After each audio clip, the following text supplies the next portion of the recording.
AP మాజీ CM YS Jagananna Delhi పర్యటనకు ready అవుతున్నాడు. రాష్ట్రంలో వైసీపీకి ఇబ్బందికర పరిస్థితులున్న ముచ్చట్ల ఢిల్లీలో ఉన్న పెద్ద లీడర్ల మద్దతు కోసం కానీ వైఎస్ జగనన్న విశ్వ ప్రయత్నాలు చేయనికే గీ ఆలోచన చేసినట్లు వార్తలు గట్టిగానే వినబడుతున్నాయి. కాకపోతే జగనన్న ఢిల్లీ పెద్దలతోని మీటింగ్ పెట్టుడు పెద్ద ముచ్చట కాకపోతే వ్యతిరేకమని ఫీల్ అయ్యే పెద్దోళ్ళతోనే కలవబోతున్నాడు జగనన్న. గిది నిజమా అబద్ధమా అనే డైలమాల పబ్లికే కాదు వాళ్ళ పాటోలే ఉన్నారట. మరి గా సంగతి ఏందో అరుచుకుందాం పాన్రి.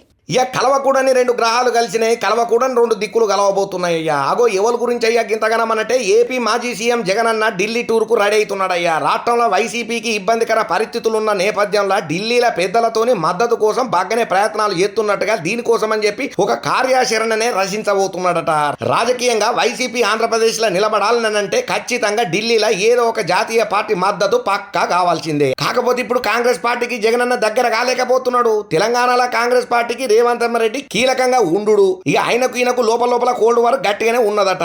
ఇక కాంగ్రెస్ అధిష్టానం దగ్గరికి పోవాలంటే కూడా రేవంత్ రెడ్డి సార్ను సంప్రదిస్తే బాగుండనే ఆలోచన ఉన్నా కూడా కలవలేని పరిస్థితి ఉన్నది జగనన్నకు. ఇక ఇంకో పక్కన కూటమి ప్రభుత్వం సంగతి చూస్తేనేమో వాళ్ళ పార్టీ నేతలను ఇబ్బంది పెడుతున్నారనే ఆలోచనలో కూడా ఉన్నారట. అక్రమంగా మా పార్టీ లీడర్లను కేసులలో ఇరికిస్తున్నారనే బాధలలో కూడా ఉన్నాడట. పోలీస్ వ్యవస్థ కూడా ఈ ముచ్చట్లలో చాలా సైలెంట్ గానే ఉండు జగనన్నకు మింగుడు పడని ముచ్చట లెక్కనే మారిందట.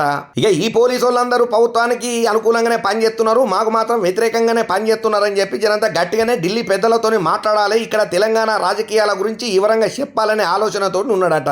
ఇంకో పక్కన చూస్తే జగనన్న పరిస్థితి అసలే బాగలేదని అంటున్నారు ఆ పార్టీలో ఉన్న నేతలే. ఎందుకనంటే మొన్నట్ల విజయసాయి రెడ్డి రాజీనామా చేసిందే కాక ట్వీట్ల మీద ట్వీట్లు వదులుకుంటా యాంటీగా జగనన్నకు కామెంట్లు పెట్టబట్టిండు. ఇక వీళ్ళ మధ్యన పచ్చగడ్డ వేయకపోయినా కూడా బగ్గుమనేటట్టున్నది. ఒకవేళ విజయసాయి రెడ్డిని పిసిక్కిన ఏమన్నా జగనన్న అన్నడానుకో మొత్తం షిట్టా మొత్తం చింపి బయట పెడతాడనే బాధ కూడా జగనన్నకు లేకపోలేదు. మరి ఇప్పుడు ఉన్నట్టుండి జగనన్న ఢిల్లీకి పోయి ఏ పెద్దలతో మాట్లాడతాడు, ఏం నిర్ణయం తీసుకుంటాడో జగనన్న ఢిల్లీకి పోయి వచ్చిన తర్వాతనే మనకు పురాగా అర్థమవుతుంది.